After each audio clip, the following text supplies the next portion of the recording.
Hello, this is Simply Lecturing coming to you from Pottstown, Montgomery County, PA. And we are here at the Pottsgrove Manor, as you can see behind me. And why am I here? I'm here to do the Bump in the Night tour, or the Lantern tour, as some also call it. So this is my first time coming here to the Pottstown area and checking out the local history here. This is the mansion of the founder of Pottstown. I believe it's William Potts, but I can't remember off the top of my head. But if I am wrong, I'll correct myself. Or give you more info. They'll give you more information as we do the tour of the mansion in the evening hours. Normally this closes by 4 p.m. but because this is a special tour, that I don't know how often they do these tours, but again, I found out through my buddy Cole Swanger. So thanks, Cole, for giving me the heads up about this.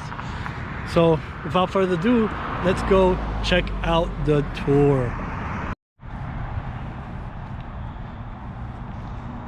So we have a little bit of history here of Pottsgrove Manor. John Potts, actually. I said William, but it's John. November 1751, John Potts, an ironmaster and merchant, entered into indentured to purchase, let me get my glasses on, purchased 2 tracts of land from Samuel Call Jr. and his wife Ann. This land, situated at the adjoining Manatawny Creek and the Schuylkill River, comprised 995 acres. Potts took full property rights on September 8th, 1752, excuse me, when he finished paying £3,000 for the property. He named the place Pottsgrove, and construction began on the Georgian mansion. When the house was completed in 1753, it reflected the eminence the family had attained by the mid-18th century. During his ownership, John Potts developed the land into a large working plantation, which by 1762 included a town of the same name. This town officially became Pottstown in 1815. John and his wife, Ruth Savage, had 13 children, several of whom made the family name even more prominent. The oldest son, Thomas, purchased Pottsgrove Manor following his father's death in 1768. He sold the plantation in 1783 to Colonel Francis Nichols. A succession of owners held the house until the 1930s. In 1939, a group of local citizens, led by Marjorie Potts Wendell, purchased the house with 4 surrounding acres and began to restore it to its former elegance. Ownership was later transferred to the Commonwealth of Pennsylvania, which completed the restoration in 1952. In September of 1988, the administration and maintenance of the manor was given to Montgomery County. Briefly after this transition, a second restoration of the house occurred. In May of 2011, the County of Montgomery purchased Pottsgrove Manor from the Commonwealth of Pennsylvania.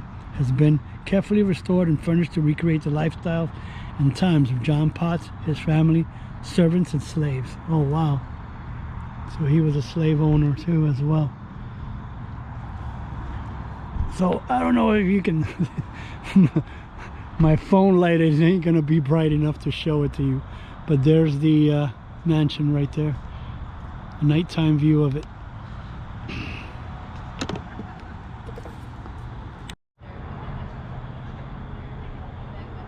So here's a nighttime view of from this side of the mansion. I wish I would have been able to get a daytime view of it, but I'm sure there's pictures of it online that I can find and put on, so you can see a view of it during the daytime as well. I'll insert a picture of it during the daytime.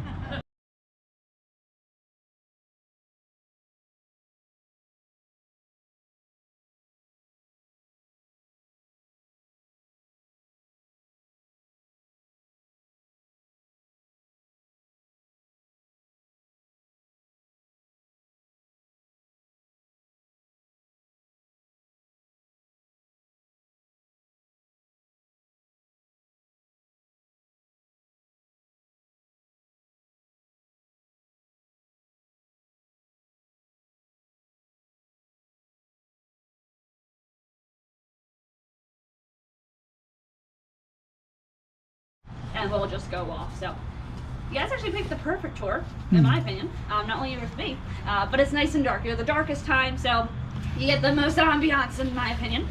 So there we go. Yeah, so we'll wait 2 more minutes, and then it's showtime.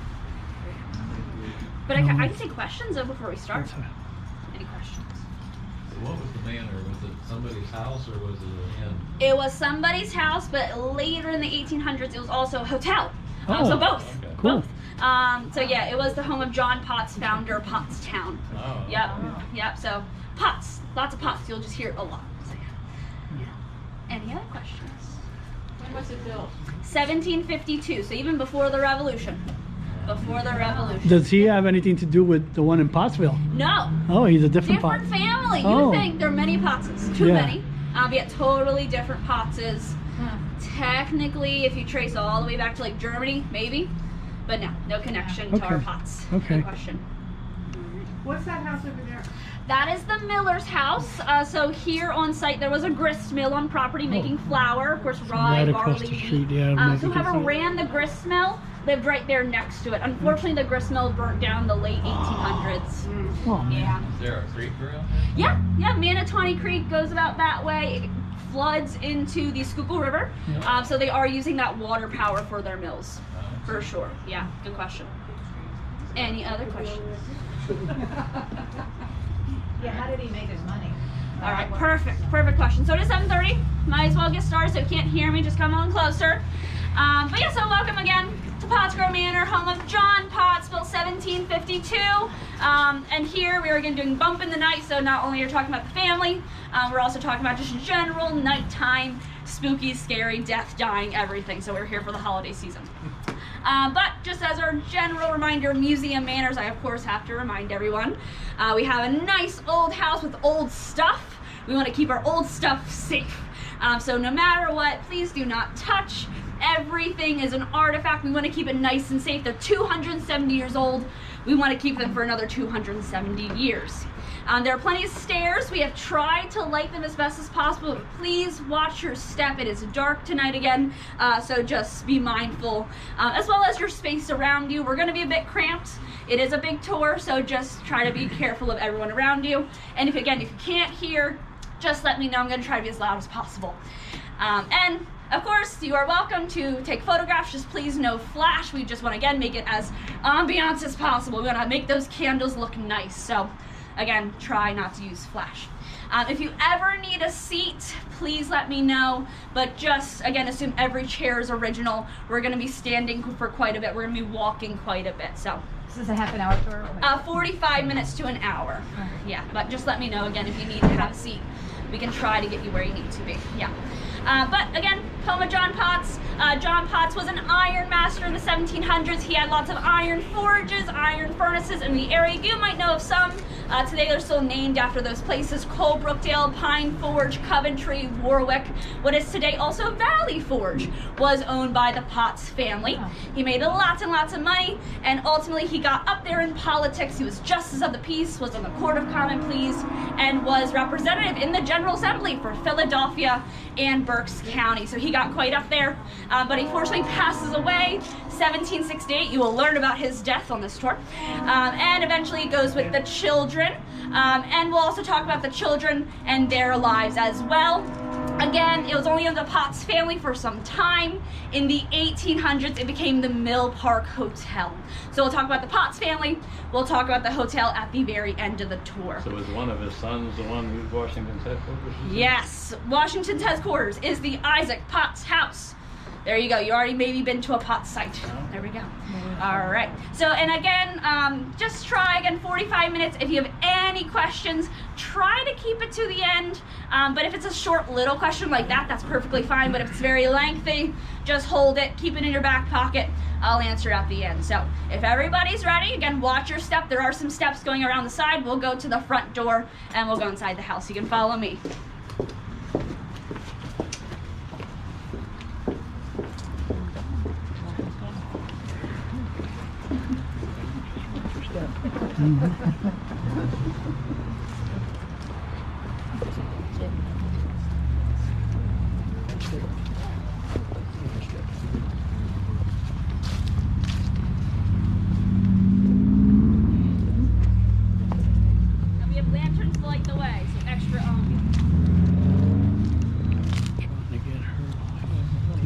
lantern.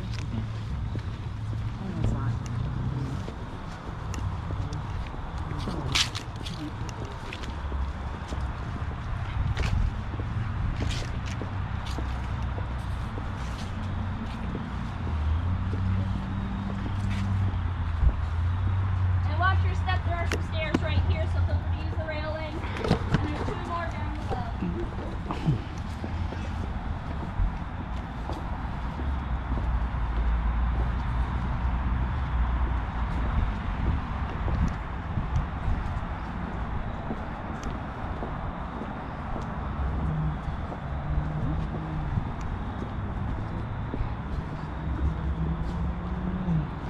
So we're gonna watch our step here. I don't think I've ever gone in the front door. I don't think I have either. Not from the front door.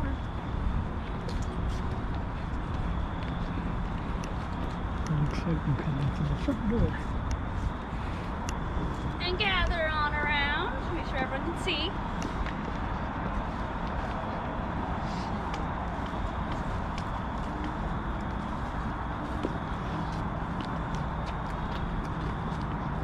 Alright, so here we are at the front of the house. We are technically at the back of the house. Again, Georgian architecture built before the Revolution. You can see that right here. John is very wealthy. He's showing off through this big, nice house. But before we go inside, I just want to note it was very dark in the 18th century. There were no street lights like we have today.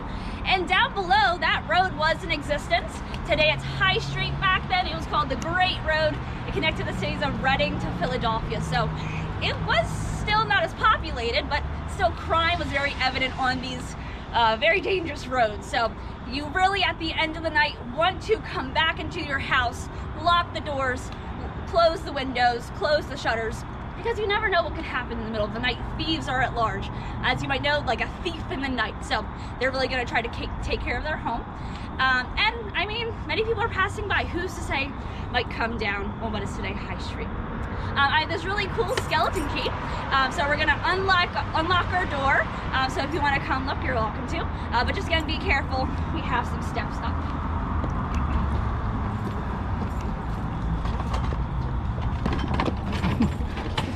I'm gonna grab you. So she's using the skeleton key right now to unlock. Hey, let there be light. Oh wow.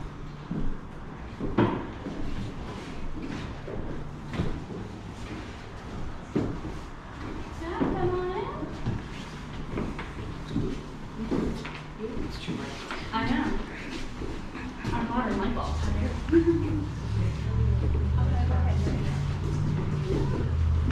And again, candles off throughout, so just be mindful of your surroundings. You don't want anyone to get a little burn. All right, we'll make sure we got everyone. Okay. We're gonna keep it nice and safe, as I said. We're gonna lock those doors. All right. So here we are in the Great Hall. We are gonna first go into our back parlor right over here. Come on in. Wow.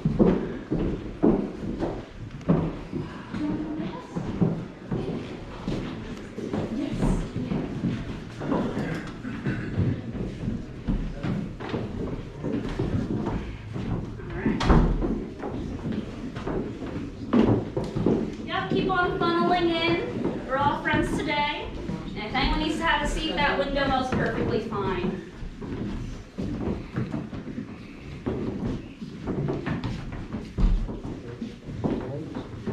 Oh, still small.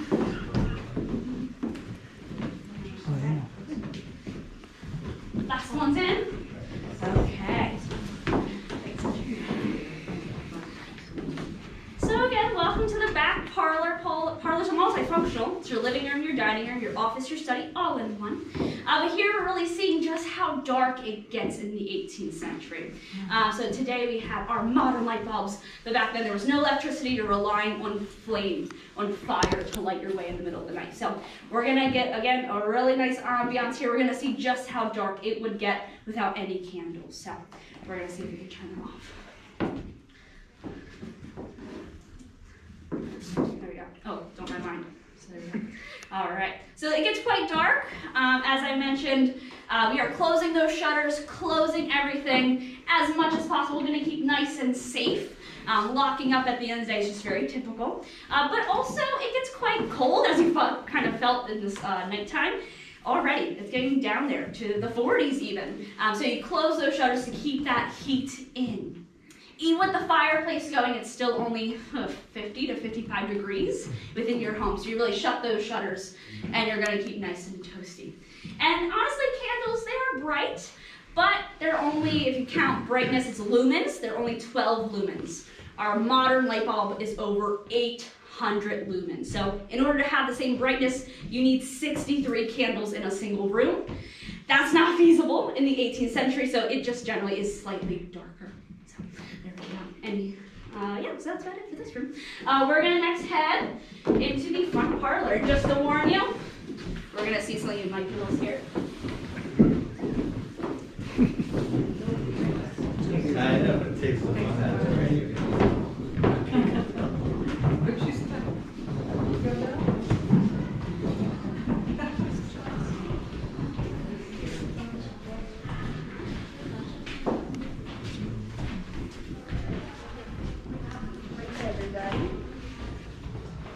Yep, keep on coming, keep on coming.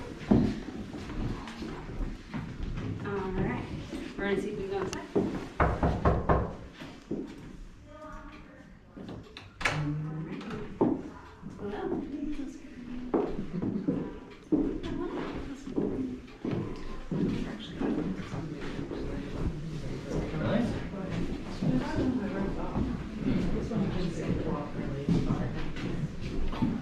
Oh wow.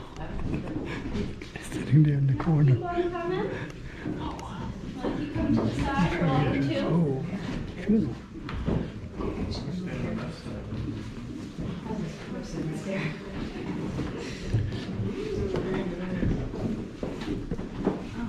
Yeah, come on in.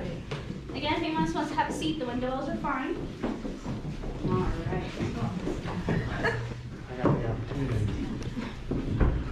Yeah, we want to? No. So welcome to the front parlor, but for this case, it's not used for dancing or dining. It is used as a funeral space. So in the 18th century, there were no funeral homes. What we know of that today doesn't come until only 100 years ago. So for most of history, they are holding their funerals right here in the house. So actually, majority of life events are happening within the home, both life, childbirth, and death. And so honestly, that provides a bit of solace and comfort. You're at least passing where you are very comfortable and hopefully with your loved ones. So we have here a coffin. They are typically laying out the body for viewing for at least 1 to 3 days. People can come, pay their respects, and then they will go with the funeral procession and allow them to be buried. So here with this, we're showcasing just mourning in general. Black, as we all even today go to funerals, we wear that color. But also they had some other rituals, superstitions per se. So also they might cover the mirrors like you see. They thought that maybe the soul could be trapped in the reflection, so you cover it. And also technically it helps keep you from being distracted while you're mourning. You might open a window to let the soul escape rather than be trapped in the home. So there are these some superstitions, but the really strict mourning procedures, the dress, those really regimented things don't come until the 1800s. So in the 1700s, it just depends on what religion you are. So Quakers, it might be more toned down. It's not as ostentatious as others. But here with this funeral, we are showcasing the death of Jonathan Potts. Jonathan Potts is actually right here above on the wall. He was the 7th child of John and Ruth. He was a doctor for most of his life. He was actually a patriot during the Revolution. He was up in Fort Ticonderoga. He helped inoculate soldiers against smallpox. He was so exposed to diseases, he dies at only 36 years old, even before the war even ended in 1781. He died in Reading in his home, so at least he was there within his own house with his family, hopefully. But again, he is buried here in Pottstown, in the Potts family cemetery. That's on Chestnut Street today. Still there, but technically private property, so if you want to go see it, it might be locked. But technically, they probably did the viewing here, if not here, in another Potts family home within the area. So again, 2 to 3 days, you can come, pay their respects. and go from there. Alright, so we have Were view the John. Potts, were they Quakers? So we don't fully know. We call them Quaker adjacent. John is technically a birthright Quaker, but we don't really see them ever at a meeting. So we don't fully know. Maybe they were not as plain and simple, but yeah, we don't fully know, unfortunately. Good question. All right. And So- you guys here watching? Is that used to watch the casket? Yes. So here definitely want someone to make sure, unfortunately the person is dead, so definitely they are watching over the body 24/7. You're probably going to do shifts, but you probably want to make sure he is there. Yeah. So definitely 3 days, you're good. He's Where was the, when John Potts died, was his viewing here in the house, or? we don't know. Possibly here in the home, maybe in Philadelphia, but we're not totally sure. So we'll head across the hallway into the very last part. No,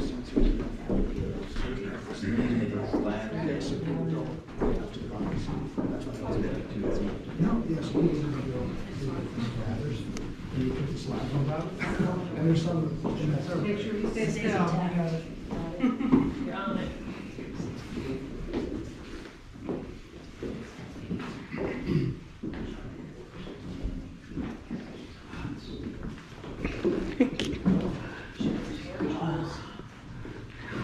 Let's go across the hall, excuse me.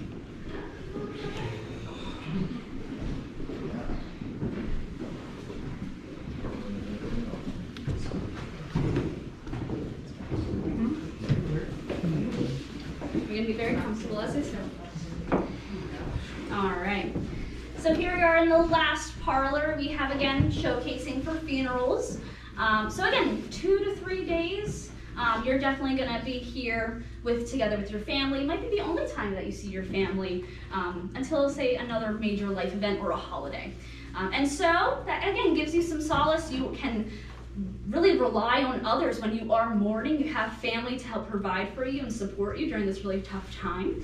And so again, funerals, they might come together, do the procession, but they might also come back and have some sort of gathering with food. And definitely they were not too different from us. They might, emotional eat during this time too.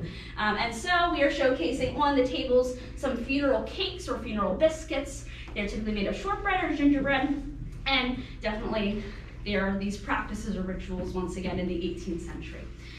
And again, Jonathan, possibly buried in Pottstown, had his viewing here. They would follow the procession, even very similar to what we do today with our cars, follow it by foot or on wagon, and then again, take the body to the burial site. And you might notice a portrait on the wall. This is Miss Ruth, wife of John, mother to Jonathan across the way, and all those children they had together. John and Ruth actually had 13 children. Unfortunately, Ruth did see the passing of at least possibly 3 of her children before her death and her husband. She outlived her husband by 18 years. So very much so, death and dying was just a part of life. They are probably more aware of it, or just, it's very typical as a mortality back then. Medicine as well. So definitely Ruth was very strong for her time period, for sure. So again, they're not too different from us, as you can see. All right.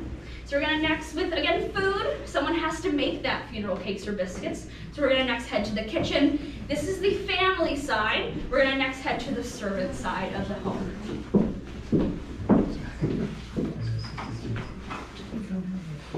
Yeah.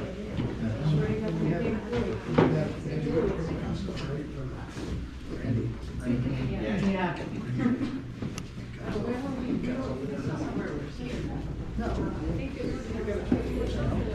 Oh, wow. This thing is huge. Huge kitchen, but it is a mansion. You're welcome to also grab around me here as well.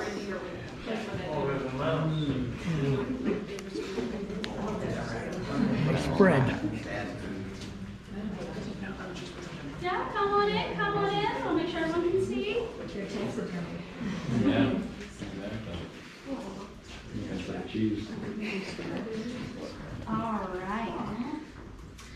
So as I said, someone has to make those funeral biscuits, funeral cakes. So here we are again in the kitchen. Here we are showing off 2 major things. The cook is working really all day, every day. There's no really stop to the end of their day, but we're showcasing 2 things. First, preservatives. Again, here it's getting really cold. It's the harvest season, so you want to ensure you have food for the winter. They didn't have grocery stores, so really you had to ensure that through preparing for the winter months. So they would do that through various methods. Salting, pickling, preservatives, sugar is what we know today. They were using this because there were no refrigerators. They did have a root cellar, but it only keeps so cold. And it does kind of help keep away pests, especially smoking. Smoking would create almost like a soot or carcinogen around the outside that would kind of deter pests, essentially. And again, salting. They would have crocks like you see here. They would put over paper or even pig's bladder to help keep those contents inside. So a little grotesque. But as you see also so mentioned, rats, mice, pests are a part of life. Say if you open up the windows, open the doors, they can easily just come right on it, and honestly they come in even if you don't want them to. So they would possibly get into your food. So back then you would have some sort of pest control. Today we have our very nice lovely cat companions, but they also serve as pest control. Hopefully they're really doing their job, and unfortunately as someone mentioned, that kitty on the chair, he is not doing his job tonight. He is well fed, he's sleeping on the job, so the rats and mice can just go awry. So say if you don't have a cat, you might use a mouse trap. So we have an example of a wooden mouse trap right in front of that blue cover. So if they just walk right in, there's a little pressure plate, they get snatched. And honestly, believe not, what not, you might even technically use the rats to put in the pig pens and feed the pigs. Who's to say? But definitely we have evidence of them. Hopefully pickling, we see no purchases of any vegetables, flour. You see some fruits, like oranges. Oranges, of course, are not local, so you might purchase them from outside areas. So in that barrel, we are showcasing how they would transport. But for the most part, they're going to use what's local. They did have a kitchen garden, plenty of fields, as well as, again, a grist mill on property. So really, they're going to do all of this in-house. It's not done by anyone else. All right. Would they be cooking at night though? Probably not, but it is very well possible. But definitely a cook's work is never done. It's a bit dark, it's quite dark. Yeah, there was I remember one narrative saying that the person, it was so dark when they were cooking, they actually put in oil into another oil pan, so just splattered everywhere. So honestly, at nighttime, you probably don't want to be cooking. Yeah. No. What is the pulley? Yeah, so this is called a clock jack. It essentially makes your chicken a rotisserie chicken over the fire for you. So again, John Potts, he is so wealthy. He does have some more innovative devices to help the cook with their food so they can rotate while you're tending to other dishes. Did they entertain people there? Like have large? Yes, yeah, definitely for holidays, again for funerals, you see large masses of people coming here for the home. Yeah, for sure. Yeah. They must have had experts that knew which were good mushrooms and which were bad. Alright, so we're going to next head into the servants' side. We're going to continue that talk about the servants and their lives here. Yeah, I was looking at that. These days it's used for storage.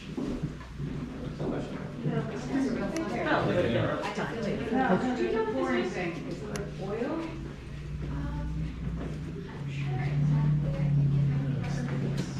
Now we're going into the servants' quarters. And you can actually come around to this side too if you want to. And make sure there's room for everybody.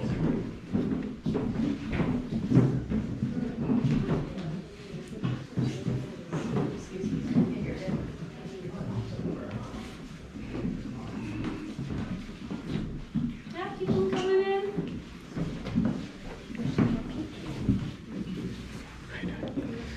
Alright, do we have everybody? I got a few more. So. All right. Yeah, if we can just keep on coming in, some people can stay in front of this table right here.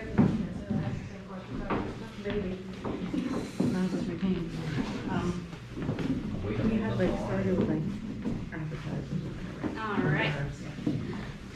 So John and Ruth, they are so wealthy and they're ironmasters, so they are not doing this work by themselves. They're not really hands-on. They have a large servant base. So here within just the home, we again see about 20 actually to 25 people just working here for the house domestically, not including those forges and furnaces.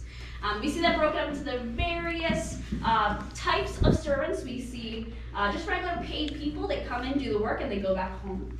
You see indentured individuals who are typically of European, Dutch, German descent. They come over, they work for a period of time, and then they're released. We also see as well enslaved individuals. So the breakdown, it's about 13 enslaved individuals, about 5 to 10 indentured servants. Again, they're all living here within the home, but it's a long time. So they are working 24/7. The work is kind of never done.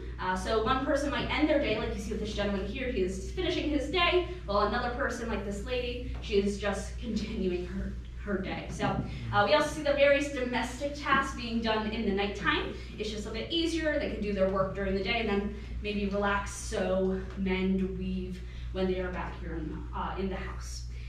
And actually this side of the house, again, we are in the servant side, actually goes all the way up to the 3rd floor. You have to come all the way back down and through the kitchen. So it's very much its own separate corner of the home for the servants. So that might have also provided some solace, a place to escape or unwind at the end of the day as well. All right. And then again, we're having many stairs we're going to get our walking in today. So when we go up these stairs, just be very careful. They are a bit windy. My recommendation is to stick to the left and just be aware of your step. Again, just be careful. So whenever you're ready, we'll head upstairs.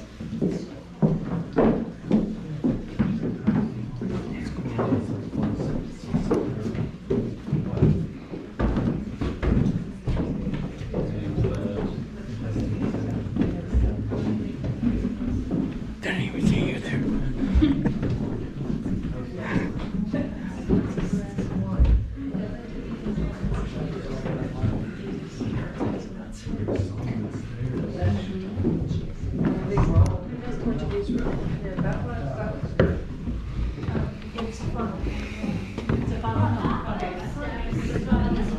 Small squibs. Upstairs.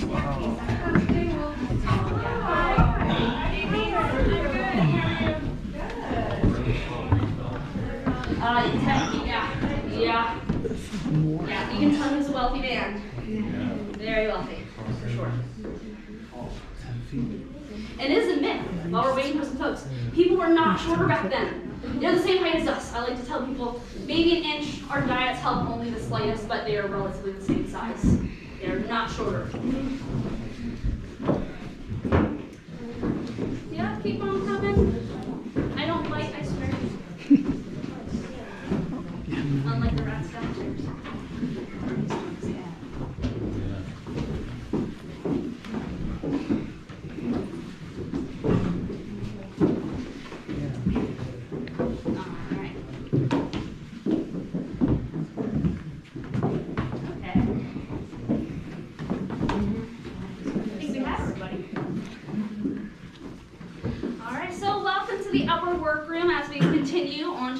Side.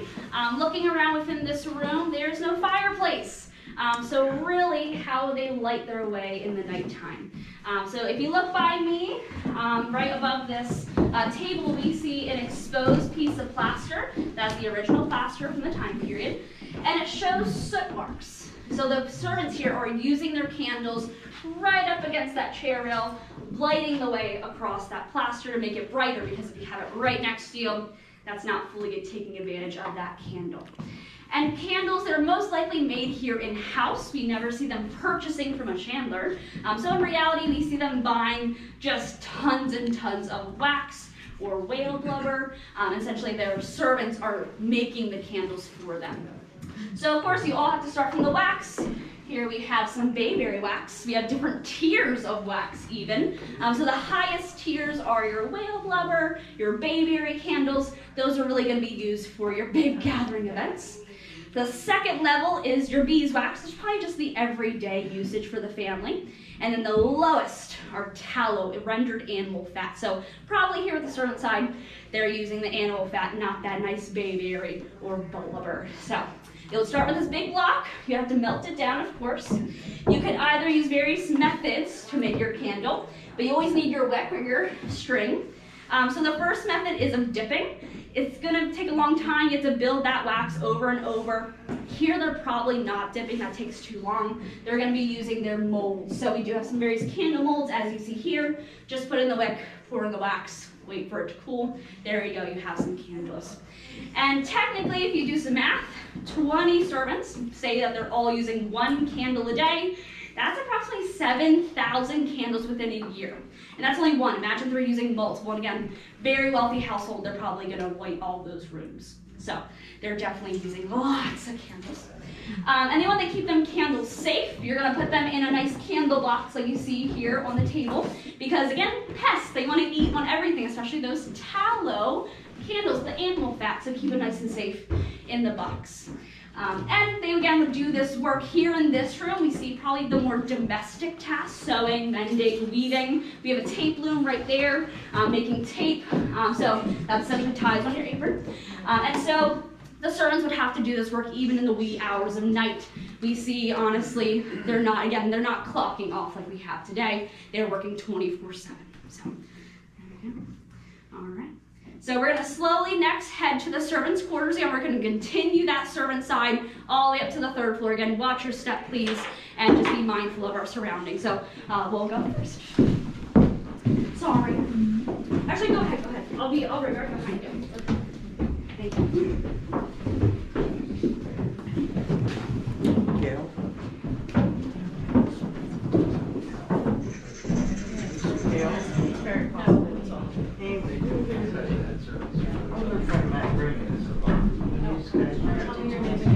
Jeanette, yes, of course, nice to see you. Yeah. Sorry. That's right.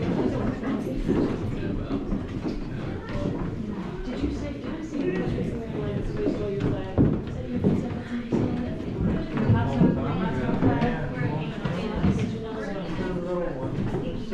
Pottsgrove flag. And you were like one of our first customers at Longwood. I came back each day.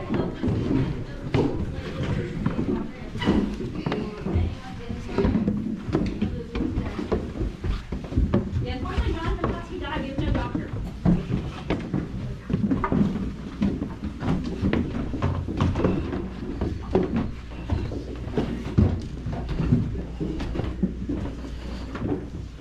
Yeah, keep on coming, keep on coming.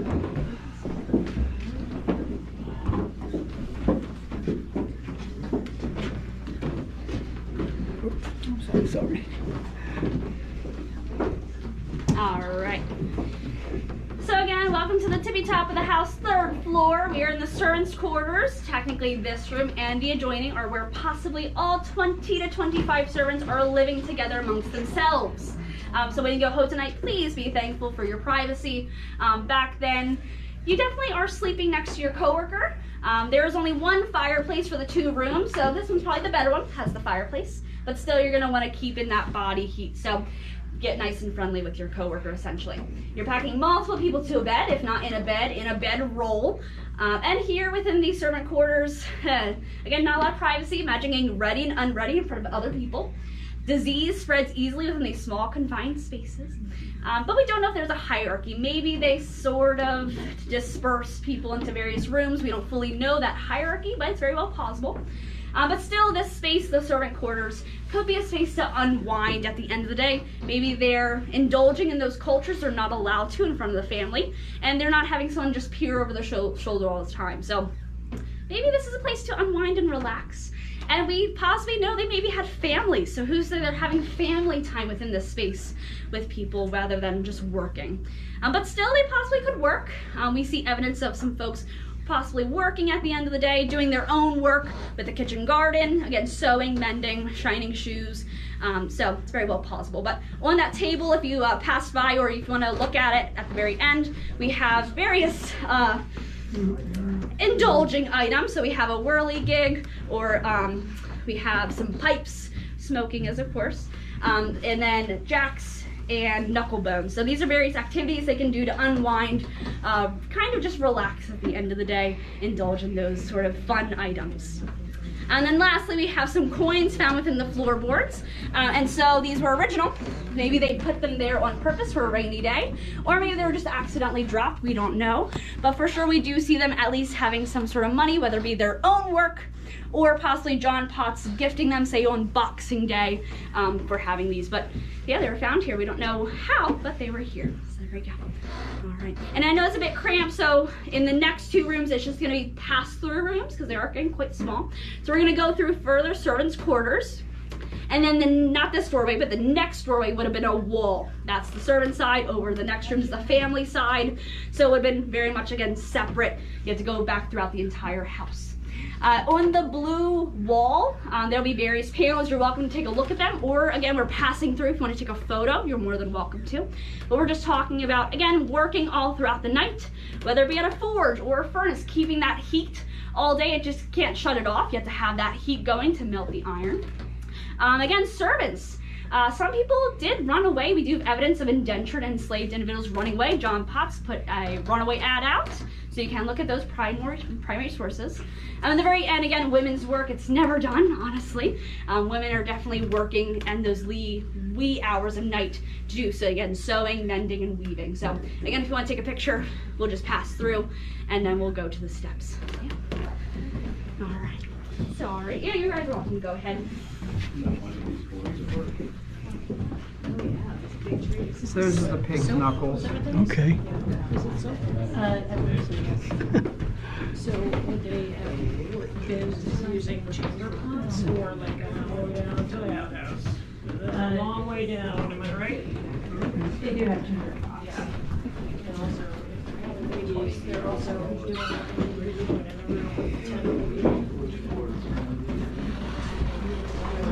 The 2 coins they found, and now we're going to get into a little bit cramped quarters here. So there's a pass through pretty much, so you can see.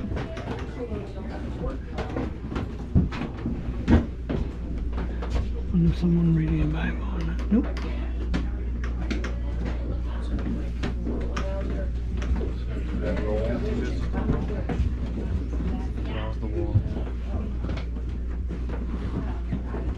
Yeah, so technically you count the roof, cellar, and the attic, it's 5 stories. It's actually, yeah, it's a bit of, you can only stand in the middle. No, probably just into the chimneys. And you know the guys are going to be throwing it out the window. So you can peer up, and then whenever you're ready, you head down that nice staircase, we'll be in that hallway. Yeah, yeah. They wouldn't have had a nice dresser. The attic. So technically, count the root cellar and the attic, it's 5 stories. That's just how you get to the chimney. Oh, come on. I'll get it. Well, they were together. Maybe there was some separation, but we don't know. But yeah, definitely in that corner. And if you want to peer up to the attic, you're welcome to. And this was the separation one? Yeah, over on the other one. other Yeah, one. yeah. But still, this is the family side. Yes. Okay. Yep. Get to Yeah, peek just be careful. peek Yep. up into the So did attic. you have a room up there yet? That would have been The attic. Oh, okay. Yeah, so that's just how you. Storage or Storage. Just fine to get to the chimneys. Chimneys and the roof, technically, you can only fully stand in the direct middle. So yeah, only probably for those 2 reasons. So then is this the main? Hard to This is look the up. family Oh, side. there's the attic So, up there. that wall over there would have been fully covered. Right, yeah, so we're gonna head down to the family So why side. would the family side need to go on these stairs? We will get there. Yeah, good question. Sorry. I did not know. I have We're so on the 2nd floor now. I was the 3rd floor. No, you're good.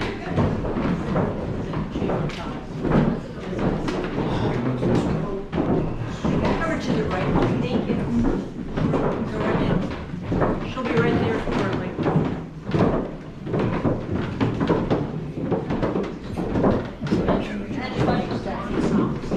It's gonna get dark again because it's okay.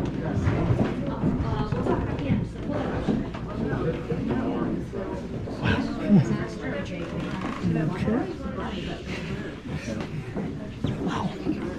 Alright. Yep, we're gonna be nice and friends here. Get nice and comfortable. Smaller room. Alright. So, here we are again on the second floor. We did a big circle. We're on the family side. This room is the children's bed chamber. So again, John and Ruth had many children. They actually had, again, 13 children. Not all of them are staying here just in this room. They are a bit spaced out within the ages. So really, there's only 3 to 4 kids at the same time within the home. But just in general, again, life and death happen within the house. There were no real hospitals like we know it today. So childbirth happens here within the home. And then most times women will die in childbirth, and most infants don't survive past like 5. So for the most part, there is still a bit of death and dying even with childbirth. But just in general, with the kiddos, you definitely want to cuddle your sibling even if you fight at the end of the day. Again, still only really cold with the fireplace going. So cuddle with your sibling, close those curtains around your bed, and as you see, we have windows. They're covered with indoor shutters. So definitely want to keep that heat in. But I mean, honestly, you're going to want to cuddle with your sibling at the end of the day. And again, John, Ruth, very wealthy. They are not directly caring for the kids. We see them being cared for by a wet nurse, a nanny, or tutor. So they have off-sourced those jobs essentially to their servants. So over on the chair, we see a nanny. She is holding a baby, or possibly the wet nurse. And she's also looking over the children. Say if there was not a nanny or a wet nurse here in the room, so we'll next pass through once again, but if you look to your left, there's a dressing room. There is a person or a servant laying down, possibly having someone on call. So at least if someone wakes up in the middle of the night, there'll be someone there to help you out. So you get a glass of water, help with your chamber pot, and such. So there'll always be someone at least shifting or rotating to be here on this side of the house. Again, this side very far away, so have someone here right on the side. All right, so again, you can look to the left, and then we'll head straight ahead into the master.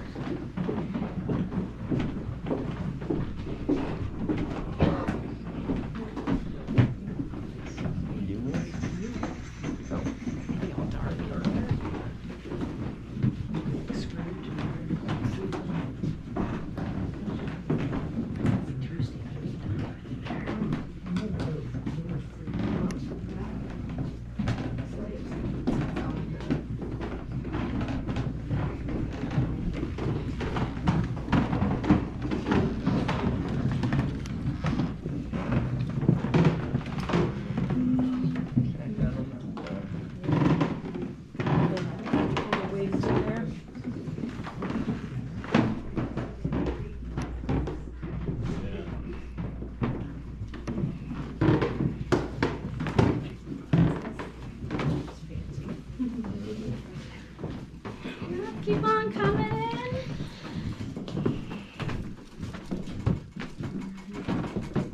And the jingling are just the handles on the highway or the chest on the chest. So it's fine. I will say the floors are a little uneven, but that just gives it more character, I like to say. All right. So here we are in the main bedroom, John and Ruth's domain.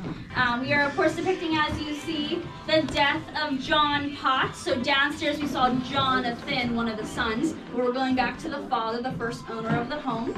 So as I said in the introduction, John Potts passed away in 1768, but just more about his last year before his death. He had a long and tedious illness, as was noted.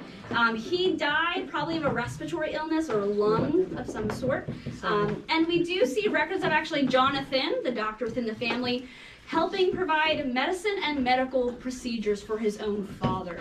So definitely that full year was quite long, quite rough for the family, and he kind of knew it was coming. Again, as we see that year before, he started to get sick around April 1767, and then died in October, of course, fitting for this month, in 1768.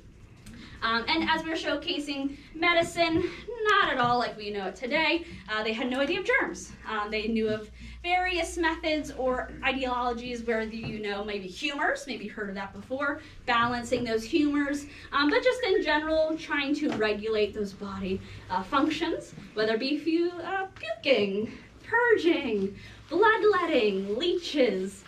These are the methods that they used. Again, no idea of germs, but that's what they knew. And again, death happens here within the home, both life and death. So starts with the childbirth, ends here in the home. And honestly, again, that provides a little solace.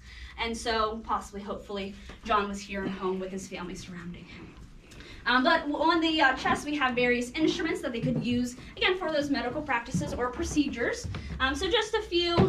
We have cupping. Even to this day, some of us might go and get cupping done. It helps relieve those muscles. But other things you probably don't have, trifling.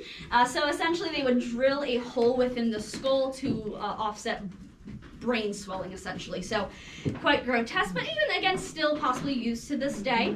And again, bloodletting, we have a knife, we have a hook that pulls the skin back. And of course, again, other methods, but just in general, they did not know what we know today, but you can only do so much in the 18th century. And as looking around, someone noted that very nice chair. That is a chamber pot. Technically, if you take off the cloth, put back the cushion, it's just a regular chair. You would not even know.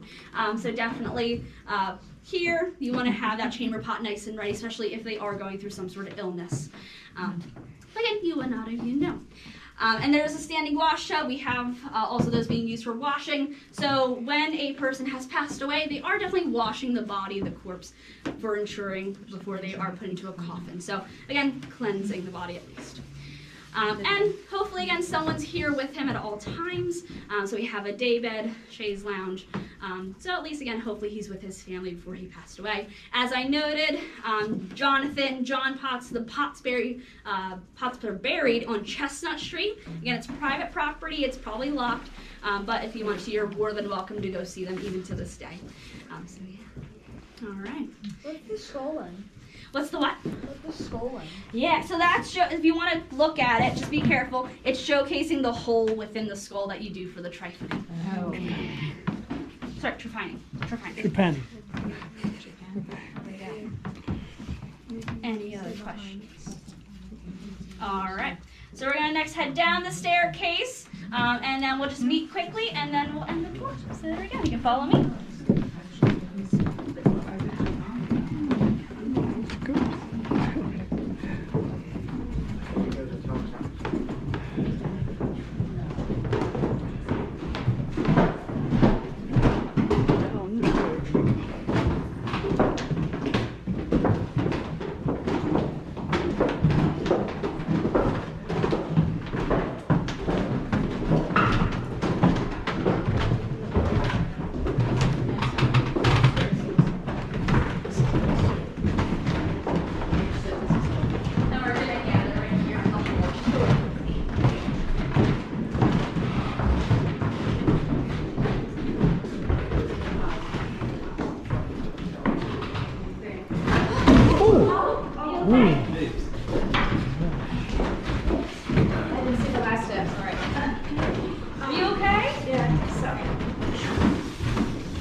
Yes.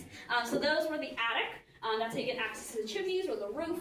But it's probably not where you're storing anything. Probably just getting to those spaces. I'm just surprised that it would be accessible from the house part, The not family from the, side. yeah, from the family side, not Yeah. from the servant side. Yeah, definitely. Yeah, maybe. Was there any of John Potts' sons, or were any of them Tories?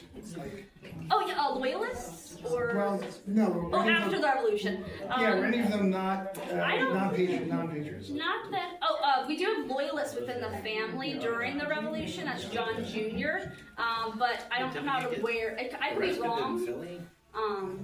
But we do have one loyalist, John Jr. He was found out as a traitor, had all of his items confiscated from him. He fled up north to Canada. Was he the one that had? Wasn't there a house down where the Stowe. Enterprise? Yeah, Stowe. Was that his? Yeah, that that's was where his. place Yeah, that was Okay, confiscated during the revolution. Yeah, good note. Yeah. So technically, all parlors could be a dining room. They are multifunctional.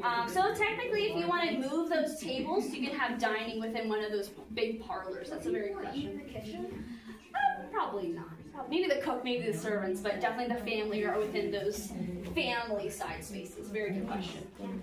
Any other questions? So when it was a hotel, how many rooms were they renting? I think it was 21. Yeah, they divided those upper rooms quite a bit. They wanted to make the most money. I see. Yes. Any other questions? What's your budget each year? I would not like to answer. But again, any donation that you give to us will go directly towards educational purposes or collections.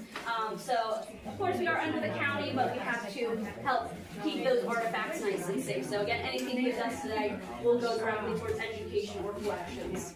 Yeah. Any other questions? Was it called Pottsgrove Manor when it was a hotel? Yeah, no, so we do see Pottsgrove. Yes, but probably not Manor. Probably just the Pottsgrove house. Potts house. Yeah, good question. Yeah. All right. Any other questions? Now we're in the gift shop. Yeah.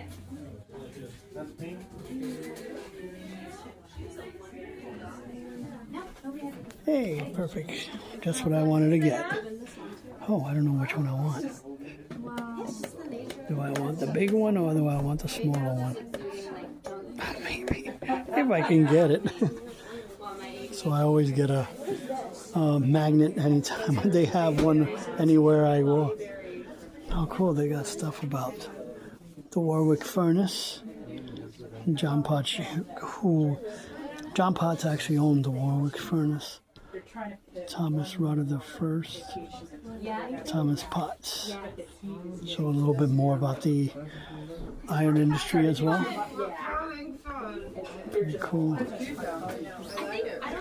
They got a lot of little things. Is that cool? Oh, musket ball. It's a colonial activity.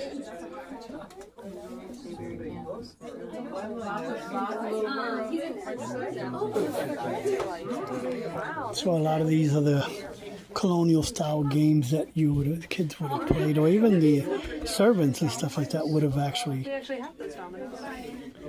There's cup and ball. That's not easy as it is. Spin top, wood top. Quoits. I'm not sure how that game is played. I'm gonna have to figure out. Let me see how much it is.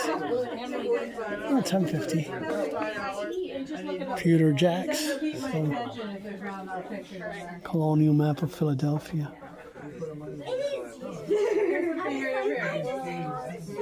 The shop.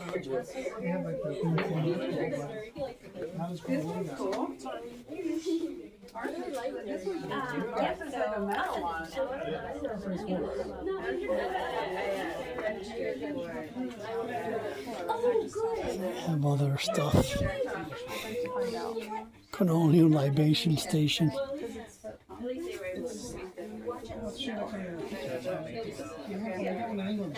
Those were the days before beer was preferred over even water.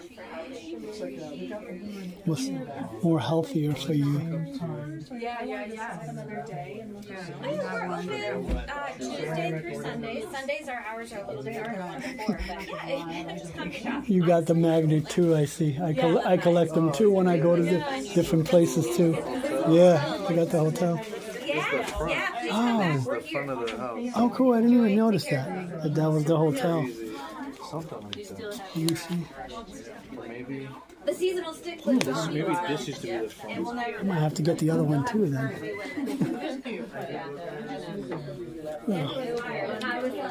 Okay, I'm gonna get both. You guys can go ahead now.